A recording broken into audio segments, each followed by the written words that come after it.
The energetic city of Yogyakarta was my next destination. My hosts in Semarang found me a place to stay here and even escorted me all the way to the office of Samin, where I will spend a few days. Samin is a non-government organization in Indonesia and working to child rights issue. And Samin is Sekretariat Anak Merdeka Indonesia or Secretariat of Independent Children in Indonesia.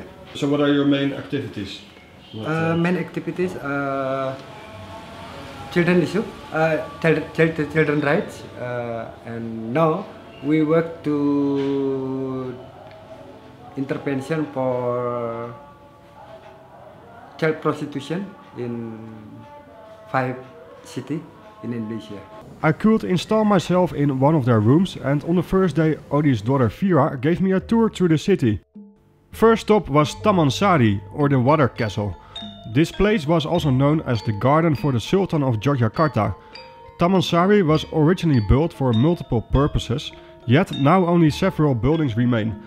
Some of its original functions were a place to rest, to meditate, to work, to hide and to defend the Sultan's family.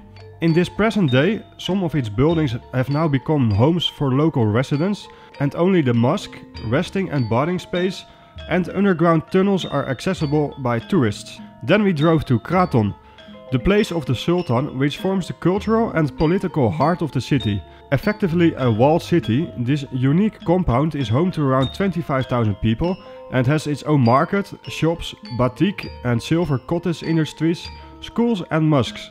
Around 1,000 of its residents are employed by the Sultan.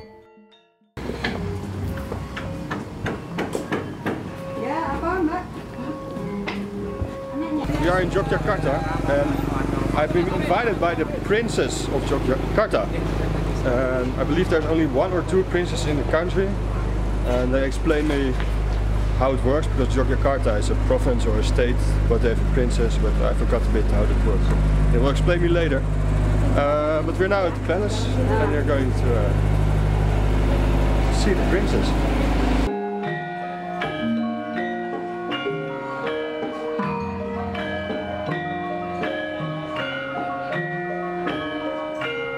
I got the opportunity to talk to her and ask her what she does in the region to protect the environment. Apologies for the terrible audio. Yeah, we try to build and we try to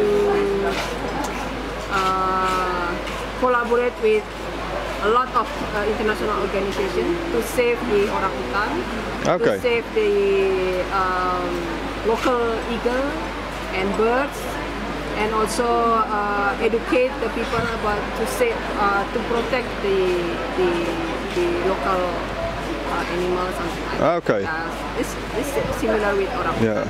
And do you find it very important to do that? Yes, because that's that kind of animal we have to protect the amount of the animal, because now it's like, you know, for the burning the forest, it's like also decreasing the orangutan. Yeah. There's a lot of orangutan die, and not only orangutan, like elephant, tigers, the local tigers also decreasing. The princess is board member of the Wildlife Rescue Center, and she invited me to come have a look later this week. From my temporary home at the office of Samin, which is in the middle of the city and only reachable through very narrow streets, I try to find interesting stories and also spend time to visit places in and around town, because there is a lot to see here. Today I did a road trip to the Borobudur temple in Magalan. This is a 19th century Mahayana Buddhist temple, and it is the largest Buddhist temple in the world. Today it was packed with locals as it is holiday now, and I needed to stop every 5 meters to take a selfie or answer questions from students who need to pass their English exams. It was not allowed to fly the drone at the temple, so when I left I flew it from outside of the complex, but only managed to take this shot. I'm on my way back from the nice day at Borobudur, and last week when I got off the boat from Pontianak to Java, I received a message, and there was a guy, Dutch guy, Isolt, who made a donation, and he sent a message that he is in Indonesia at the moment. He was in Bali at the time, but he was coming to Yogyakarta. And he was asking if we will be there at the same time. And we are. So he invited me for dinner at his hotel where he's staying with his family. So I'm going there now. It was really great that we could meet here today. Yeah. I've been following you on your blog I think since 2 or 3 months now. Okay. The reason is I'm a chemical engineer myself, and during my studies I was also having a lot of interest for sustainability, and just by accident I saw your blog on the web. Right. And the funny thing is that I saw a couple of weeks back that you were making the travel from Malaysia, where personally I lived already myself from 2008 to 2011, and you've stayed there also for a couple of months, and you made the crossover to Borneo, and from Borneo you made all the way to Indonesia, and coincidentally I'm currently back in Asia, traveling with my family, with my kids, with friends, and we were in Bali, and you are now here in Yogyakarta. Yeah. We crossed really our path here. Yeah. So I decided to write you an email and also donate a little bit for your fantastic. Yeah. Also a lot of thanks for that, because it was. Really, I think you're doing an amazing job. I think it's very important to spend a lot of time on sustainability, and I think because of guys like you, sustainability really gets more picture. Okay. And especially in Asia, where it's very underdeveloped. I think you told me last night that you haven't seen a lot of electrical cars here in Asia. Yeah. And it's great that we have this Dutch car here in Asia, and I'm very happy that you took the time today in your very busy schedule. Yeah, of course. No. That we could meet each other. Yeah, it was lovely. I arrived at my new host. I was contacted by Chris. He told me, yeah, we really like what you're doing, and we're building our own electric car here at the university. So this is Chris. Hi, Chris. Tell me, this is your electric car? Yes, it's my electric car with my team. We built the car, and we have 3 cars for 2 competition Formula students. It looks really nice. We're gonna see it tomorrow better, yeah? Then we can just have a look. How fast does it go? 60 kilometers per 60. Okay. It's only powered by 2 kilowatts motor. Friday I visited the Wildlife Rescue Center in Yogya by invite of the princess, and Rose gave me a tour through the center. Well, WRC Yogya, with the princess as our chairwoman, we start the program to handle this project since 2010. But before that, the center was established since 2003 actually. But since 2010, our program is focused taking care of the wildlife, and then rehabilitation, and also translocation, move the animal from this center to another rescue center or rehabilitation center, and also release program, bring the animal back into the wild, especially animal that still can found or have habitat in Java. So that's what the program of this center actually. What are the challenges you are facing in Indonesia? The challenge is the deforestation, of course, because most of the wildlife very depend on the forest, or maybe the area that near to the forest, but with so many population, and then the palm oil plantation, mining and everything, the activities destroy the animal home. So that's the biggest challenge. But our challenge, the small challenge, is how we keep this center keep running, because we need a lot of money to support the animal, to provide better environment, better treatment for the animals. Yeah. Reptile area, right now we have turtles and crocodiles, and all of the animals here mostly from illegal trade and people who won't keep wildlife or exotic animal as their pet. Okay, so these all have been pets. They come from people who just keep them for fun. Yeah. Is that like common in Indonesia to do that? Right now it's not really common, but still some people here think that if you have exotic animal as a pet, you feel like your social status raise up, Yeah, and that's very full actually for us because basically we torture the animals just for our fun. So in what state are they when they come in here? Some very fat and not healthy because basically people who kept wildlife as their pet is not really take care of them. They just love to have them and then feed them with everything. Like this crocodile, when we receive her, she's very fat and not healthy and very happy when finally she saw water because the owner not give water or pool or pond for the crocodile. Yeah.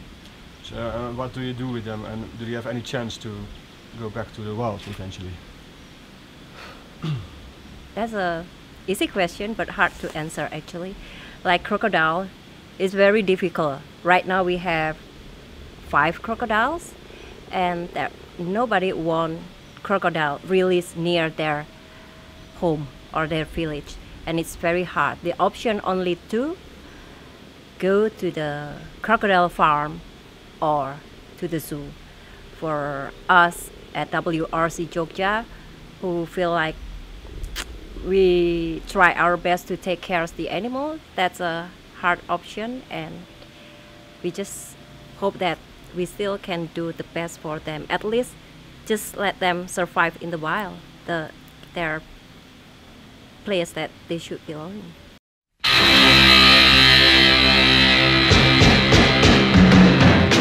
My name is Chris Tamayo. I'm a technical engineer in the team, and we already running since 2013 for a year until right now, and we have 3 cars.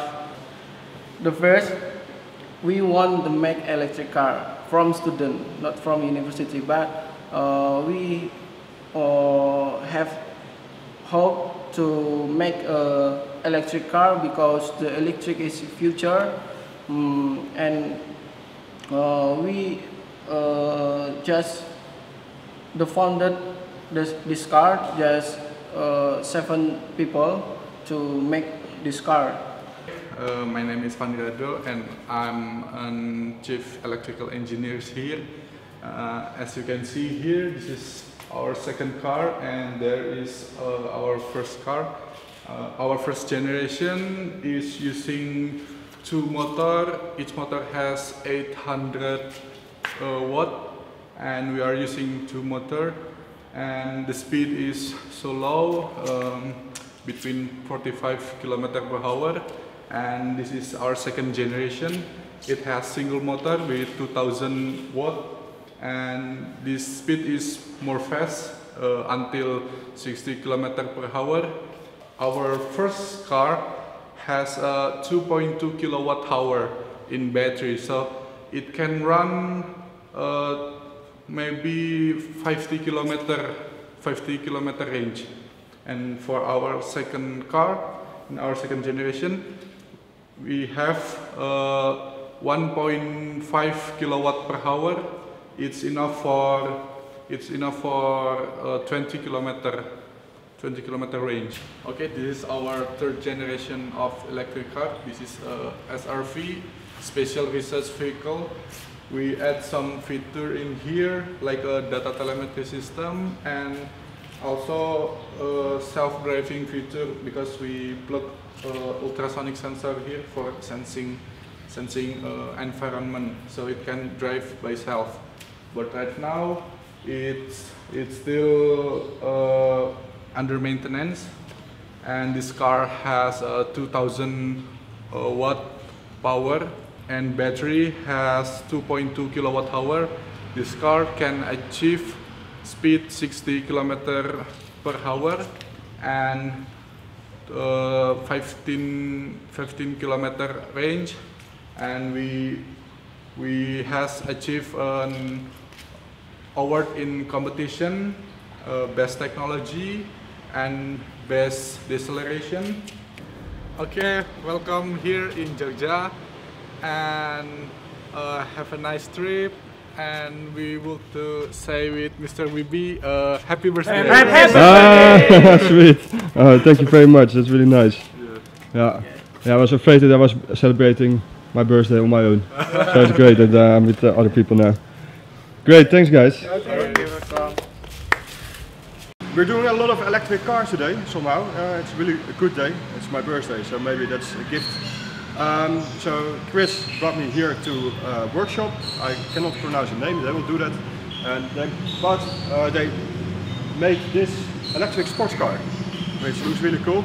There's one guy here from the workshop who's going to explain more about it. He doesn't speak English, so one of the guys from the university is going to translate it. So the history behind this building of this electric car is the Dahlan Iskan want to APEC conference event in Bali, so they started building this car. He want to show from Indonesian people that we can create electric vehicle, then we can build our electric vehicle. So this have a battery 300 volt and using 200 kilowatt motor. Top speed is reached 140 km per hour and the range is 200 km each charge. We've come to the end of this video and also to the end of my 30th year on this planet already. It's all going so fast, it's unbelievable. Next episode, even more electric cars, so if you can't wait for that, please hit the subscribe button to be the first to get the video in your inbox.